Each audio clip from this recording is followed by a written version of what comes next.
All rights reserved with Yolanda Taylor on Choice. Good morning. Happy Saturday morning, good people. Welcome to All Rights Reserved, where we connect the law, the policy, and real life. I'm Yolanda Taylor, the community lawyer. Now, let me ask you something. How do you run a state without a budget? How do families survive when rent is rising, wages aren't keeping up with growth, and the lights literally cost more every month? And who is really making the decisions that affect your everyday life? Because right now here in North Carolina, we are at a crossroads. No finalized budget, ongoing debates about Medicaid funding still, housing affordability at a crisis level, and everyday people like yourself and I trying to make senses of it all at the kitchen table. So today we're not talking around the issues. No, we're not. We are going straight to the source. Joining me is a leader who has served both locally and now at the state level, someone who understands policy from the ground up. Former Mayor of Knightdale and now serving at the North Carolina General Assembly, Representative James Roberson. Yeah, he's here today, guys. We're talking politics, power, and people, and most importantly, what you need to know. Representative James Roberson is a public servant with deep roots in Eastern Wake County. He previously served as mayor in Knightdale, North Carolina, where he focused on smart growth, community development, and economic opportunity. Now serving at the North Carolina General Assembly, he brings the local leadership perspective at a statewide policy level, working on issues that impact everyday North Carolinians like you, from infrastructure and development to economic stability and governance. Today, he joins us to break down what's really happening at the legislature and what it means to you. So let's go. Welcome, Representative James Roberson. Thank you, Yolanda. I appreciate the opportunity to be on your show, and thank you for what you do and your commitment to the community. Thank you, and especially what you're doing too. I know it can't be easy sometimes to be at the General Assembly, especially in this moment, but let's start here. North Carolina still doesn't have a finalized budget. So just break that down to everyday people. What's happening and why does it matter? Well, you know, it's unfortunate that we are the only state in these United States without a budget. And what a lot of folks are not recognizing, this is not the first time. This is the second year that we have not had a finalized budget. And so it has a tremendous impact. It has a tremendous impact on our public schools. It has a tremendous impact on our community colleges, our workforce. And so our responsibility as members of the North Carolina General Assembly should be to make sure that we have a finalized budget so we can continue to do the good work for all North Carolinians. But right now, we do not have a finalized budget, and that's concerning to me, especially when it comes to education. I'm passionate about education. My background from the community college, I know what the impact it has on our educational entities, starting with our public schools and then our universities, our HBCUs. And so it's a trickle-down effect, and everyone is paying the price. Our state employees, when you are not receiving adequate or a substantial pay increase, and the cost of gas and food continues to go up, childcare continues to go up, it's hard. It's hard to keep up. And as a result, I know in my district, there are folks that are losing their homes, on the verge of losing their homes, because they can't keep up with, the everyday needs. And so, again, it's all of our responsibilities to make sure that we have a finalized budget. It's unfortunate that we don't. it is my hope, we're getting ready to go back into, as I understand, short session in about a week. It is my hope that my colleagues and I can work on finalizing a budget for the betterment of North Carolina. It just really concerns me to see people struggling. Yes. And to see our educational entities struggling, our community colleges.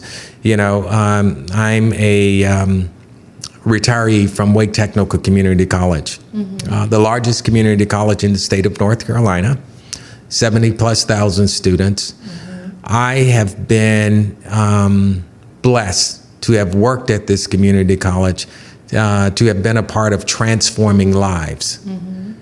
And I've seen it. It works. It's a wonderful recipe. The partnership between the community college and our universities, where we have a comprehensive articulation agreement where one can go to the community college for 2 years, earn their degree, transfer those credits to a 4-year institution, and save tens of thousands of dollars.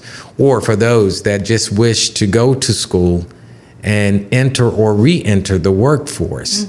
All of these things are being impacted, and we're not fully funding our community colleges, which are an intricate part of what we do here in North Carolina. 58 community colleges. Wow. So we have our state employees that are suffering, not to mention our state retirees who have not had a permanent COLA, increase in 9 years.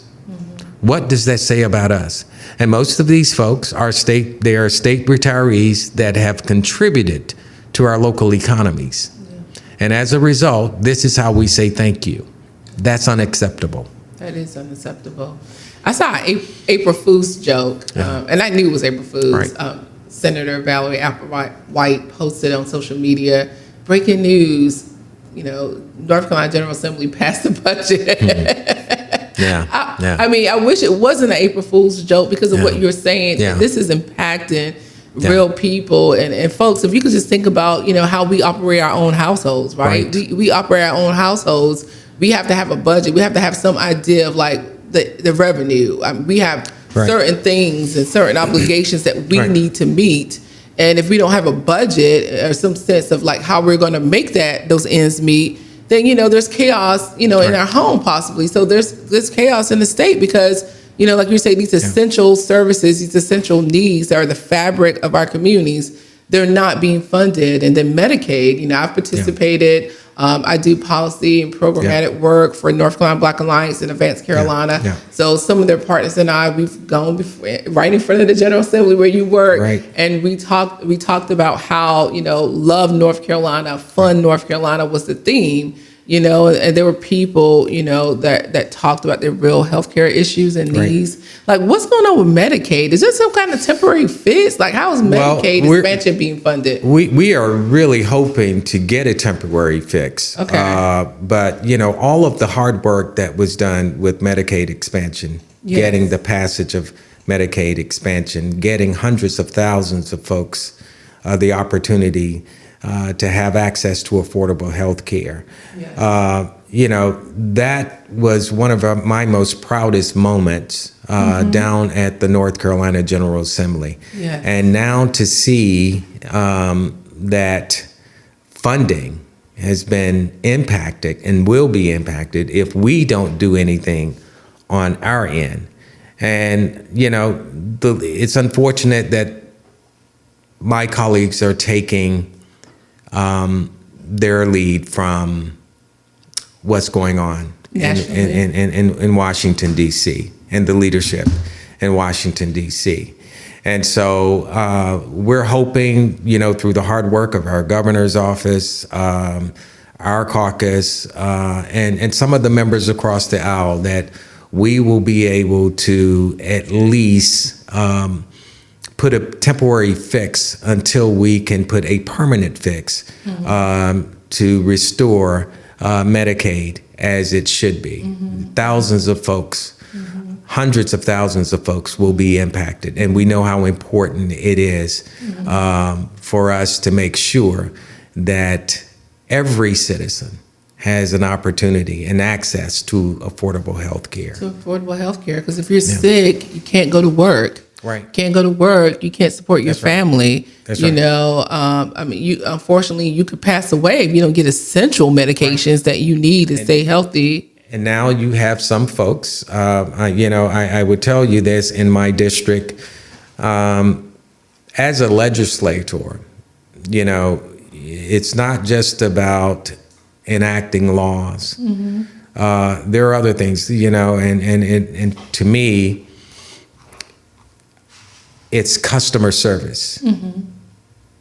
So when that constituent calls and he or she don't know where to turn when it comes to resources, or if they're not getting their Social Security check, and they call our office, it's our responsibility, as it should be, to make sure that whatever is broken is fixed.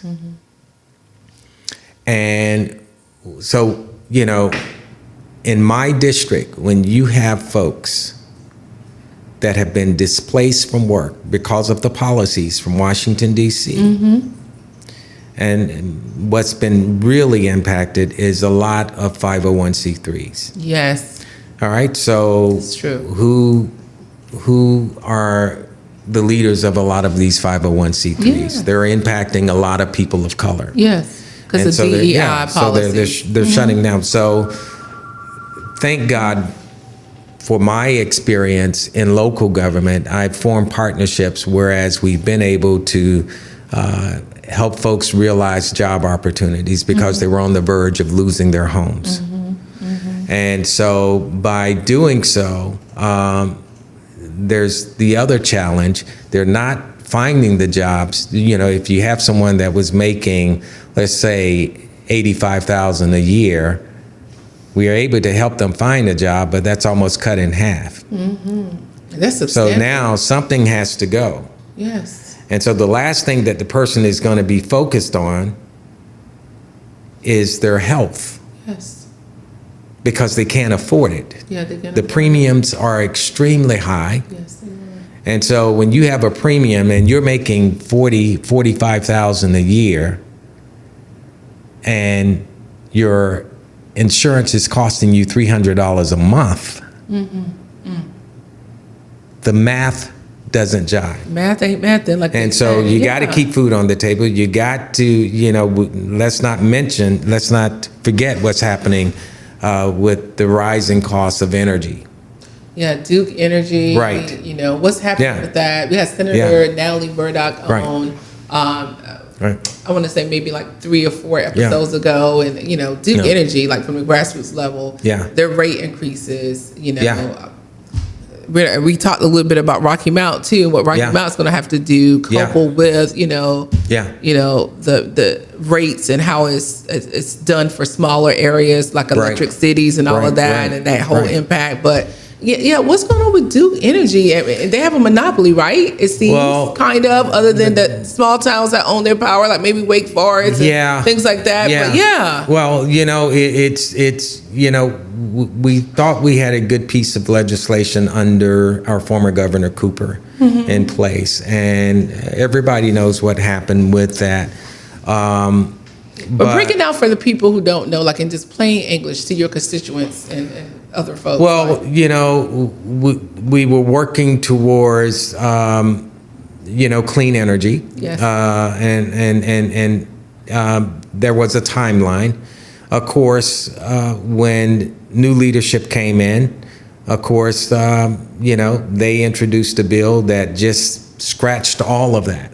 And so, but also in that particular piece of legislation, was the infrastructure that Duke Energy had been requesting.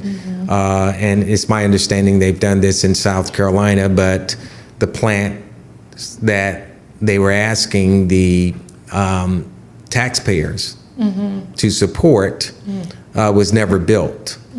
And so there's some others. There's a similar situation here in the Triangle that we're dealing with, and folks are concerned about the rate increases that are coming. So it's like, what do you do in terms of trying to take care of your other bills, and now all of a sudden you're faced with the challenge of your energy bills going up. And so it's an unfortunate situation that we're in, but it is my hope that we can bring Duke and other entities to the table and revisit this, because folks are struggling. And this is the worst time, in my opinion, to be looking at an increase of energy for our for folks, taxpayers. Also, in addition to being an attorney, I'm a very vocal housing advocate, like a housing justice advocate. And so in the housing justice space, we tell folks, and folks feel this at the kitchen table, they feel this, that housing costs include energy costs. Right. So energy costs is housing costs. Right. And so it determines whether or not you can actually afford, a home. Right. And in some communities, like I'm from Wilson, North Carolina, like Eastern North Carolina, some communities. You're from Wilson? Yeah, I'm from Wilson. I'm originally from Wilson. 252's in the house, y'all. Wide awake Wilson. So I remember years ago where they were having a challenge with their co-op. Yes, the electricity. The electricity was more than the mortgage that some folks were paying. It's crazy. I see friends, our friends, our neighbors, our homeboys, homegirls from Wilson are posting like electric bills that are like $600 a month. Current charges. Right. That's ridiculous. I can't imagine that. Yeah. Well, I would tell you this. It is my hope, we have a good rapport with Duke Energy. Mm-hmm. And I'm a firm believer in, bringing everyone to the table. I think part of the problem has been because there's so much partisan politics. Yes. You're not bringing the right people to the table. Mm-hmm. So if we can all bring the right people to the table, you don't have to bring all of us as members of the House of Representatives, but have our minority leader, have other entities to be a part of constructive conversations and to share the impact that these rate increases could have on our communities. I'm sure we can get to some sort of happy medium. Yes. That's what happened under our previous governor. Yes. We were able to put him in a position whereas he was brought to the table. Mm-hmm. And so you had to negotiate. Yeah, you had to negotiate. And so this time around, we were not in that position. Of course, we had some of our members that didn't go with the governor's veto. Yes, we know, and they lost their seats. Yeah, and they lost their seats. So it is my hope that Duke understands the negative impact that this is having and the challenges it's having on our everyday citizens. And hopefully we can, come to the table and try to have a constructive dialogue to try to solve the challenges that we're facing when it comes to the high cost of energy. The community college, I'll go back to the community college. They've been able to do it through their articulation agreement with our four-year institutions and our public school system. But it took for everyone to come together, to sit at the table and to brainstorm. And locally, can we get, and this is the sad part, and we've talked about this before, right. The Republican Party is not the old school Republican Party anymore. No, this is a new breed. This is a new breed. I mean, these are like MAGA Republicans, and I've heard them mention Donald Trump's name in the chamber. Yeah. I mean, how are you locally elected doing the bidding of a president Right. who's supposed to be checked. Like he doesn't, Yeah. he's not supposed to have unfiltered power. Right. But we saw that with the redistricting That's right. That's of right. District 1 as Yeah. well, too. That's Yeah. where I think I heard Donald Trump's name Right. from the chamber's floor come Right. up because I was there that Right. day, and I was there that day when some of those vetoes got overridden. Yeah. You know, so you want to talk about that? Yeah. Just Well, you know, redistricting too. It's unfortunate, but everything that happens in DC has an extension, and it normally goes when it comes south. South Carolina with certain pieces of bad legislation. The next state to be impacted is the state of North Carolina, and I never thought I would see the day where this president will have that much of a hold Yes, on on a whole party. Yeah, on an entire party. It's the people that voted you in, your constituents, and that's who you should be answering to. And it's not happening. It's a sad thing to see when my colleagues. It appears that they can't think for themselves, and they're not willing to think for the betterment of their district and the needs in their district. So that with gerrymandering, redistricting, it's just really unfortunate. But I would tell you this, Yolanda, this should be a lesson to us and folks, especially folks of color. We're to blame too, because a lot of us, we sat back some years ago and did not vote. Did not vote. We assume that we had everything in the bag. And so I know there are school teachers, educators in my district, if the truth be known, that did not vote. I went and I checked.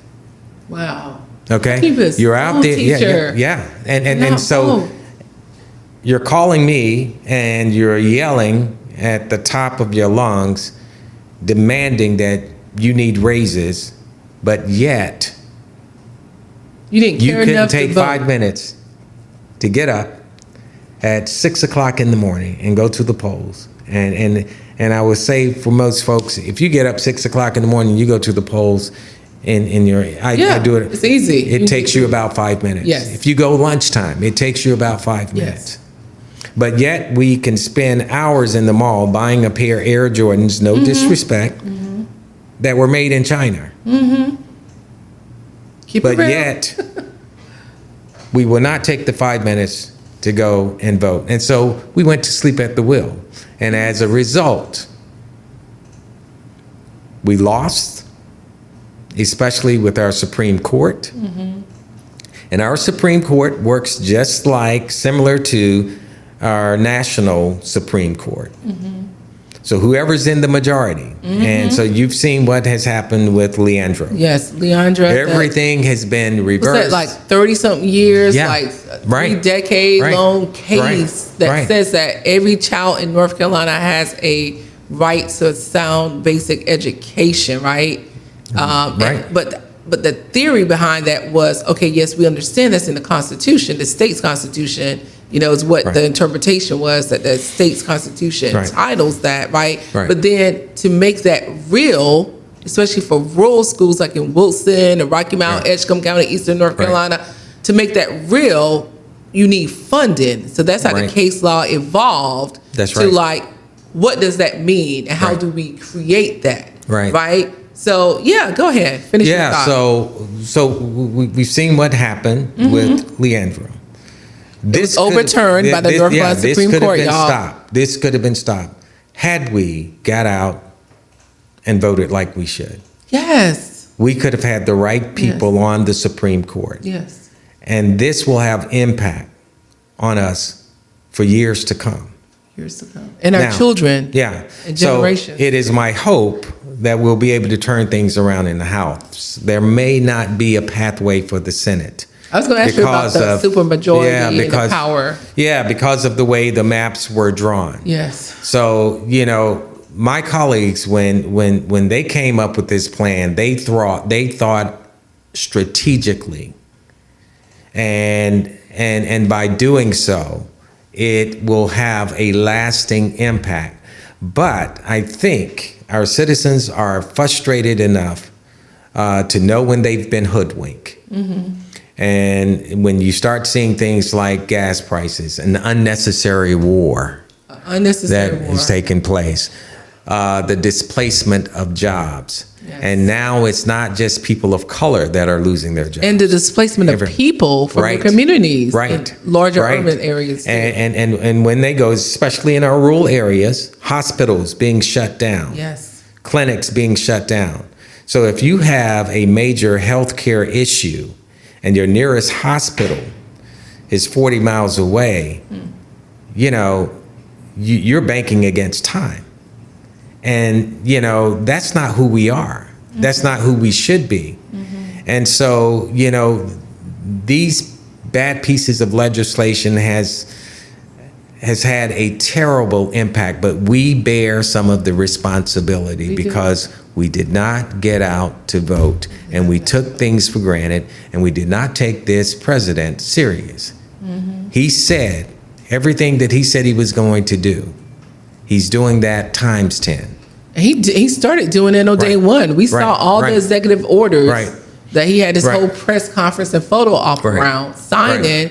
Over 300,000 Black women have lost their jobs. Yeah. Like you say, nonprofits that was doing the work, which they want to call racist work, which it was really inclusive work, giving people an opportunity to have access to health. Access to economic mobility, which is what our communities need.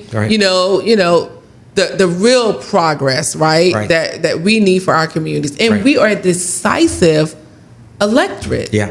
We are a huge voting bloc. Right. So to your point, if we all would have voted, y'all, that voting goes more than, it's more than just going and this ceremonial thing and standing on the shoulders of our ancestors, which is why some classical voters still vote, whether they understand the issues or not. They're going to vote because they understand the fight. But like Gen Z, Alpha generation, they're not old enough to vote yet. But millennials, Gen S, like you're saying, teachers who are probably Gen S.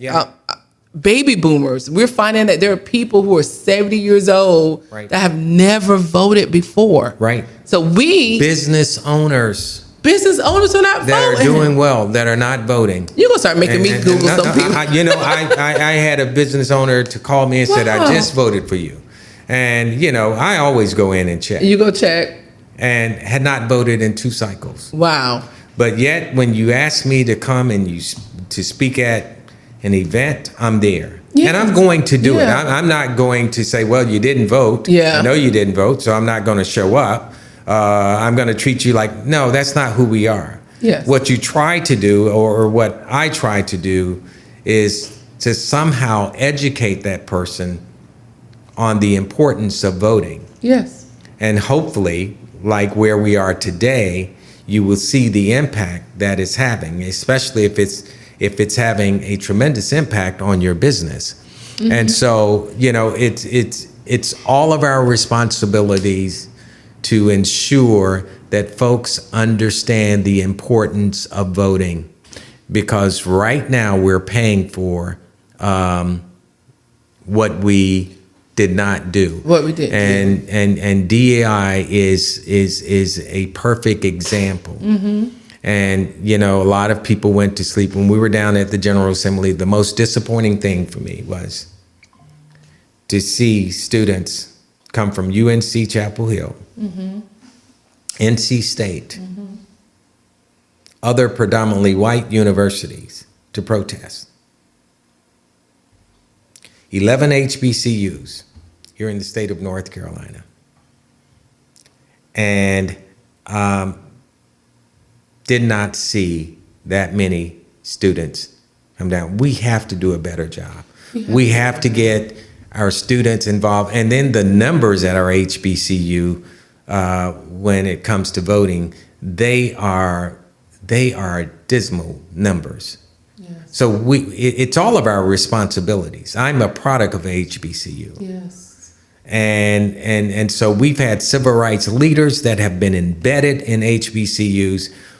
It's all of our responsibilities to make sure that we engage our young, brilliant minds at the HBCUs and other institutions as well, our community colleges, to ensure them that if you get out and exercise your vote, you can make a change, you can drive the message. You can drive. You can run for. Yes, you can run for office. encourage them to run. Right. Yes, right. you know.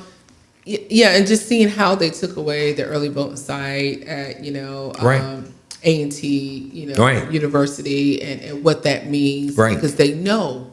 You know, I had former Mayor Anthony Mark Middleton on the show, and you know, we talked a little bit about that 2 weeks ago. But yeah, so and I know every new generation. We were the Gen X and we were the Alphas at one time. Every new generation believes it knows more than the preceding generation or the old folks or the old heads or whatever y'all call us now. But they really feel, because I have Alpha kids growing up, and there are things I try to talk to my children about. Right.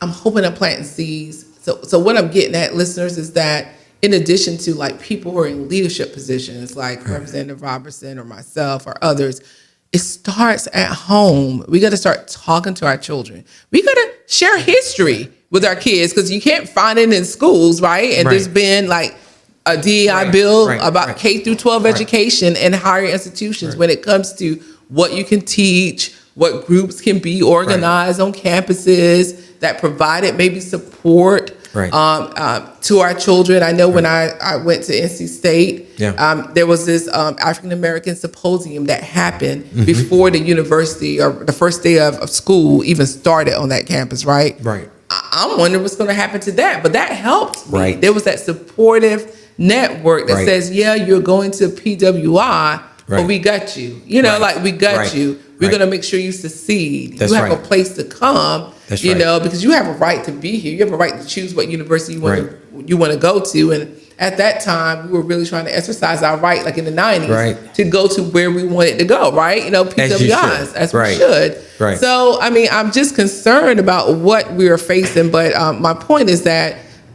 young voters, you have to be engaged.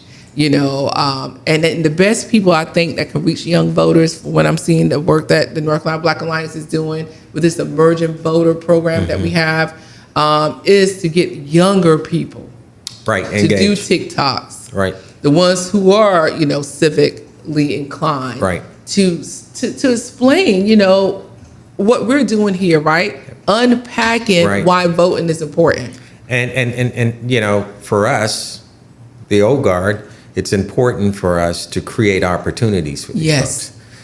Nothing frustrates me more than to see a person serving.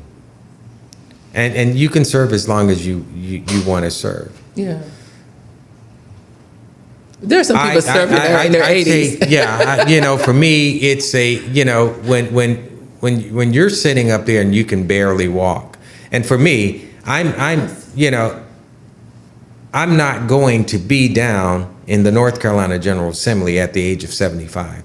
I still may have my, you know, I still may have my wit to be able to think forwardly. Yes. But if I want to do the right thing for my community, if I want to do the right thing for my state, and I'm a firm believer in succession planning, prepare young folks and other folks. That's how you get them engaged. And so we don't do that enough. You don't do that enough. My position as a former mayor in the town of Knightdale, I recruited our current mayor to serve on the council. Awesome. And I remember we were having a conversation because we had recruited other members on our governing board. And I remember we were having a conversation and I said, you never know when someone may come knocking at the door, and we have to be ready to make sure that there's someone that is aligned with our values and our beliefs are ready to take over. And when I got the call in 2021, I was on my second term as the mayor. It was easy for me to contact our then governing board and saying, this is what's happening. And I'm going to step out on faith and I'm going to go with this. Our current mayor, who was our mayor pro tem, we had already put that plan in place. Now, are you ready to take over this? Yes, and it's amazing. And so that's how she became the mayor, first African-American female mayor in the history of the town. That's amazing. Now, you go And 20 Zebulon, miles, too. you go 20 miles up the street in the town of Zebulon. Yes. Our current mayor worked with me at Wake Tech. She was working with Wesleyan College, and they had a space. We provided space at my campus in Cary at Wake Tech because there was that partnership. And so that's how I met her. We started having conversations, and I was impressed with, what she was talking about. And I said, you should consider running for commissioner. Unbeknownst to me, some years later, she became a commissioner for the town of Zebulon. We've stayed in touch. I've groomed her, and we prepared her for this moment. So now I sit here, and I'm proud to say we have the first African-American female mayor in the history of Zebulon to serve in that. I need you to come to Wake Forest. Yeah. So you might need to prepare me for Wake Forest. Yeah. Well, you know what? Here's the thing. We need more women in leadership. We do, yes. And a lot of times we don't focus on that, and for whatever reason. But I was raised by a single parent, my mom, and she's the strongest woman I know. May she rest in peace. But I remember at the age of 5, getting up on these cool September, October mornings, going out with this woman to get folks registered to vote. And when people ask me, why did you get into politics? I reflect back on that time because she was passionate about that. And so I've made it my mission to pay it forward, not just with women, but just with people of color. We got a growing Hispanic population that we should try and be attempting to identify those and get them involved. You cannot call your community a community of diversity and inclusion when you have an all-white governing board running things. Because here's the thing.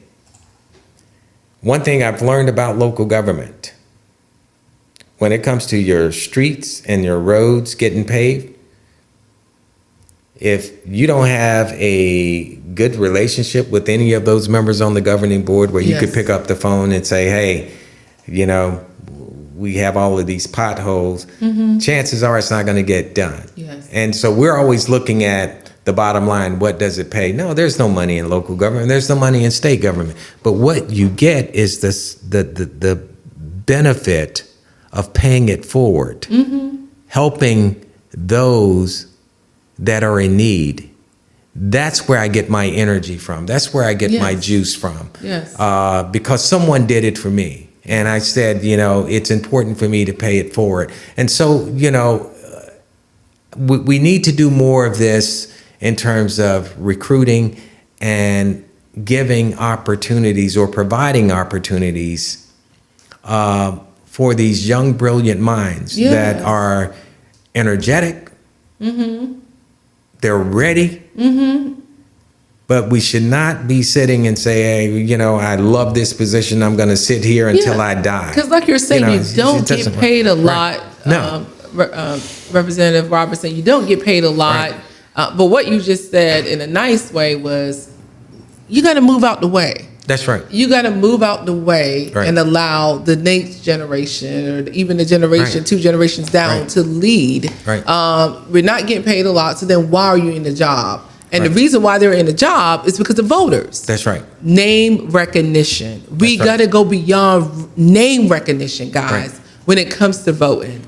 So that's why here on All Rights Reserved, I have someone like Representative James Roberson here and others that have been on the show to really explain what's at stake? Right. What's at stake in our communities? And to help you see that voting is more than just casting a ballot.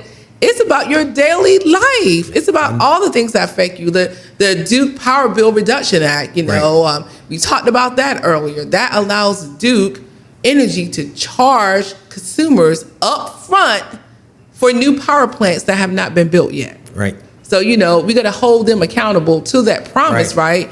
And while, there's some environmental protection things in there, you got to weigh that against the increase to residents, Right. So these things impact you. So if you're not voting, we used to say you don't have a right to complain. And Representative Roberson won't say that to his constituents, but I'm telling you, if you don't vote, you literally don't really have a right to complain because you have not done anything to address the issue. There's people power behind elected power. Right. We got to always remember that, right? Yeah, I agree with you wholeheartedly.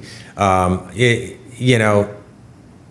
time is now. We should not wait 3 months out before the election. There's an election in November. The time is now, but also the time is now to make your voices heard down at the North Carolina General Assembly. Yes. So if you are concerned about the high cost of energy bills, doesn't mean that everything, because it's legislatively done, it can't be undone.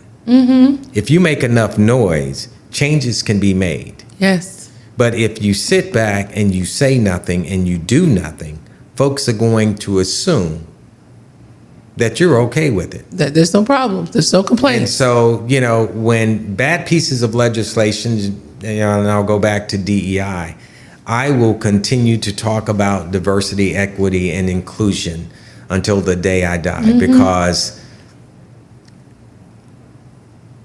a lot of what has been done to address DEI has now been reversed, and a lot of our folk have lost the opportunity to pursue an educational pathway, a career pathway. Now we have unnecessary barriers placed before them. And so, we should not stop talking about it. It has gone kind of dormant now that piece of legislation has passed. But that, in my opinion, should be front and center, because these folks live in my community. And so now we're trying to find ways for those that could have gone to an NC State or UNC Chapel Hill to find alternative ways for them to continue their education.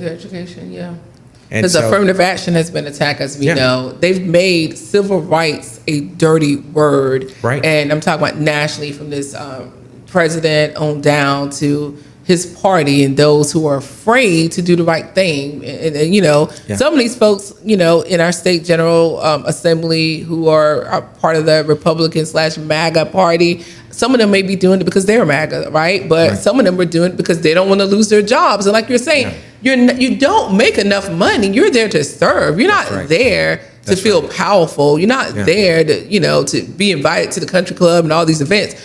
Voters, we shouldn't be putting people in these places so they can live their dream, lives. We're putting them there because they're the champions, or they should be the champions, like Representative Roberson is, of the issues that impact the communities that they're from and the communities that they represent. And think about your legacy. Think about your family history.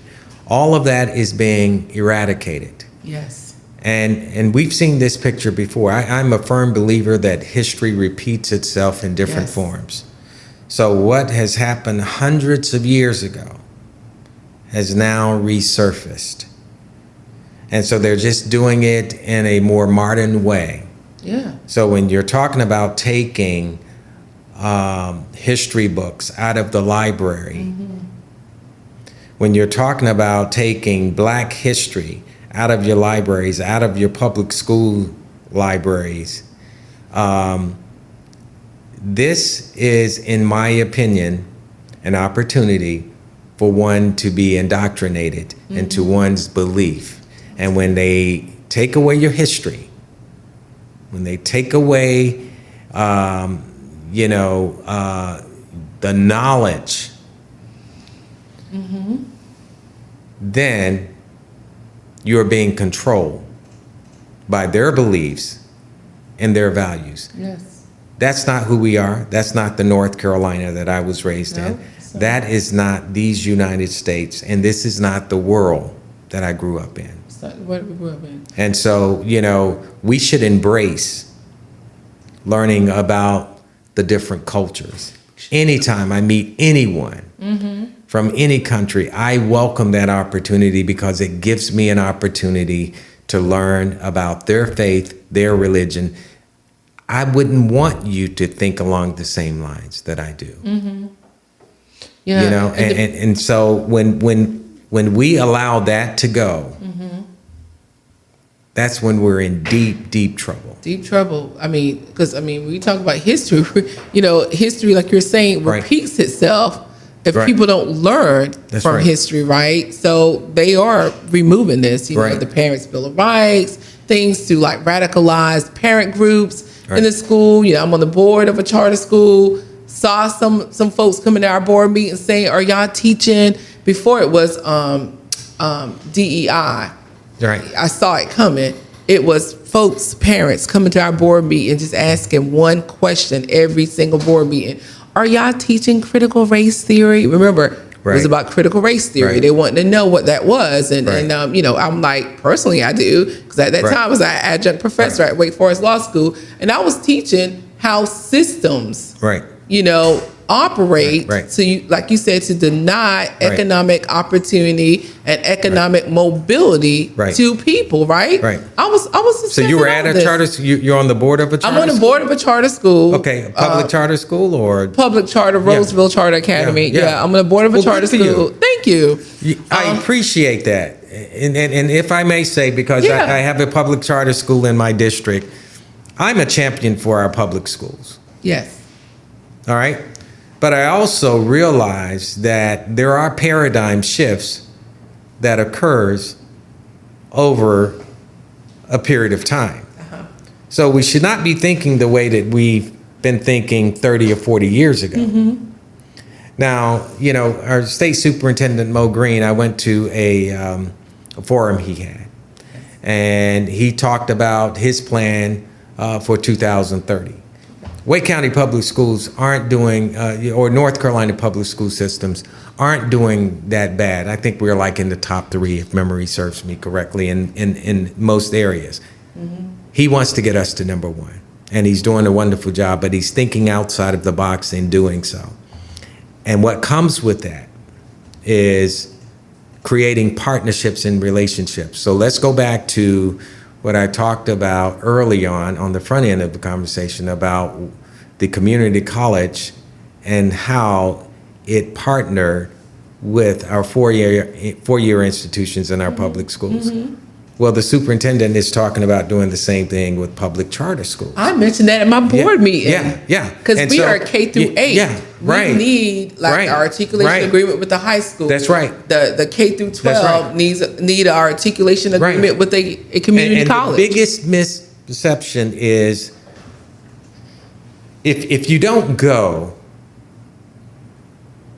and explore to see what the offerings are. Have to. I heard so much about charter schools when I first got into it. And so, this particular charter school reached out to me and said, we would like for you to come and see what we do.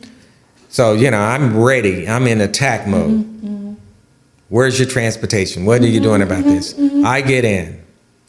Most of the kids look like me. All right?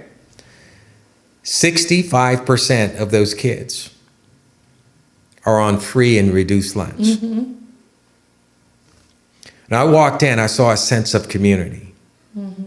I saw retired dentists, retired optometrists offering their services in terms of screening, providing that.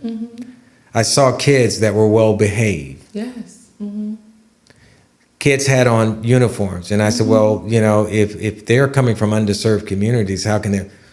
We don't worry about it. We take care of that. They take care of it. It's structured. And then I said, I noticed that you have buses. Yep, we provide transportation. So you're doing everything right. Now, for this particular charter school, I did ask the question about their board because they shared. And I said, are there folks from any of these communities serving on these boards? The answer was no, but that's something that we will work on.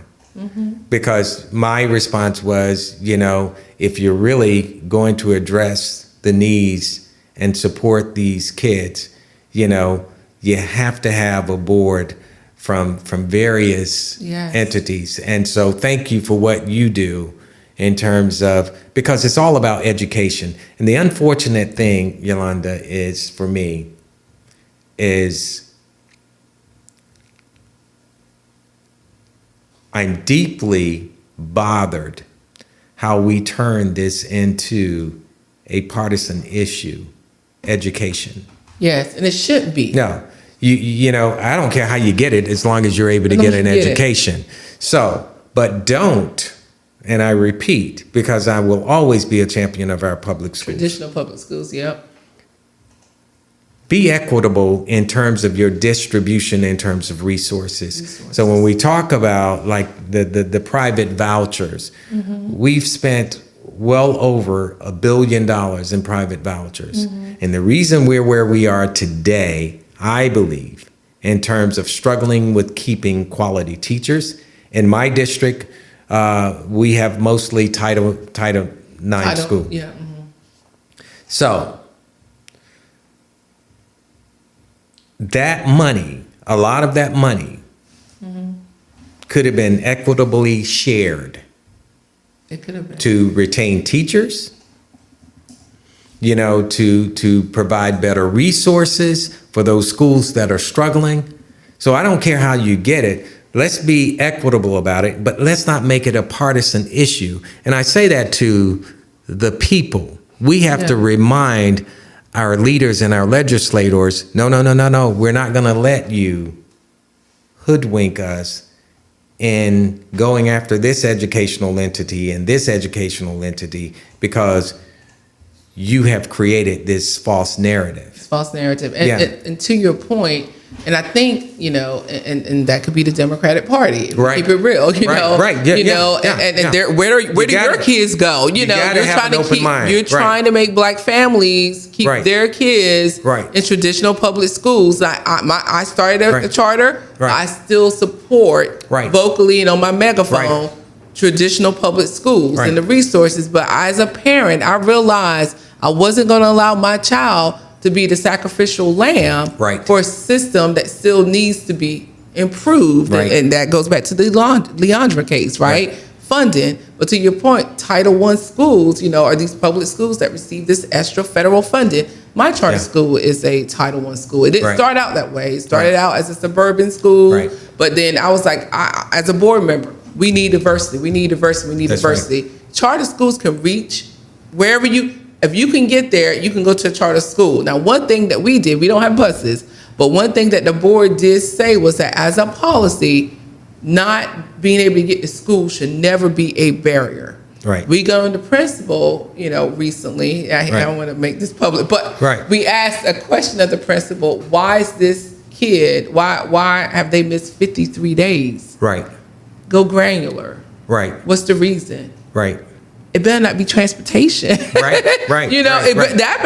with the kids with special needs. With special needs. And we're mostly economically, our population is mostly economically disadvantaged. So we are Title I now. But to your point, the charter school movement started basically around our children and economically disadvantaged kids, like Hazel Mack in Winston-Salem. She runs the Carter G. Woodson School. They have a weighted lottery.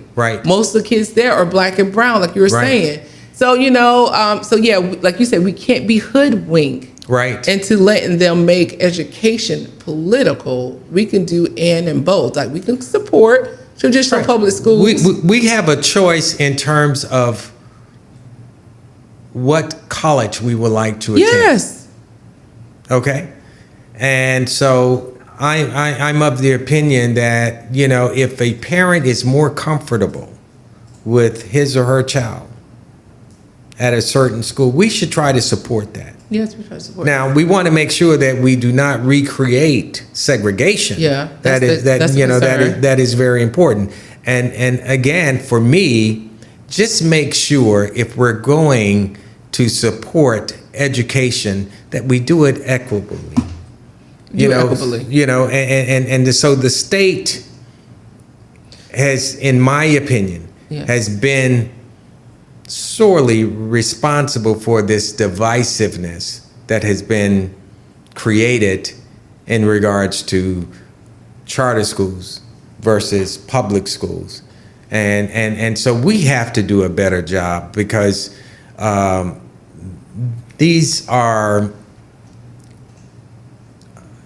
we're at a point where our kids can realize so much more educationally. Mm-hmm. And so in a safe, stricter, more structured learning environment. Yeah. And we are the adults in the room. So we should be able to make these decisions for the betterment of our community. So, it's, I just wish folks will take a look like I have. My daughter, who is a school teacher in Durham, she works at a public charter school. And I would say it's a Title I public charter school, but I would say that probably 80% of those students are students of color. Mm-hmm.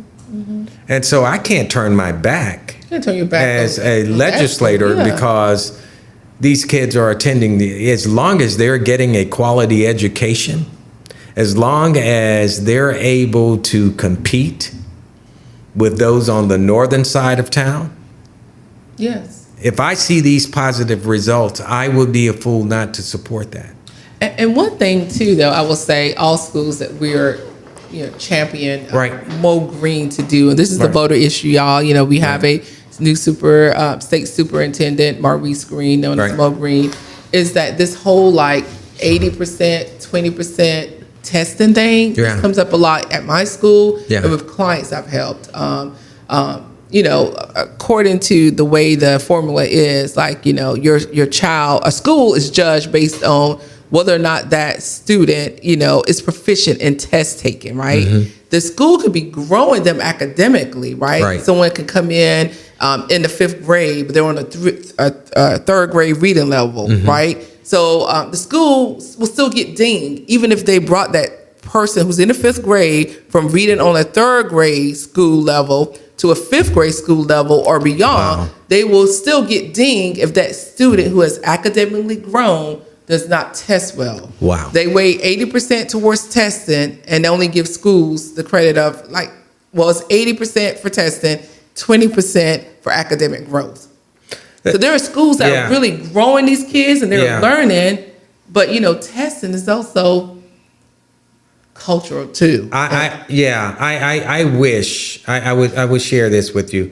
I wish we will take the opportunity to benchmark and look at those entities that has addressed these type of challenges. Yes. And it's a policy change that needs to happen. Yeah, if you look at when working at the community college, I was under my umbrella was the Individualized Learning Center, or what was known as the ILC. The acronyms may have changed by now because things evolve. But at that time, it was the Individualized Learning Center, and that's where we provided remedial and tutorial support. So we were determined we had those wraparound services for our students, because some of our students that may have been coming from high school, they may have come in with a 1.8 GPA. And so they didn't know how to adequately research in a library. So they were not good at taking tests. Yes. They were good in their assignments and everything else.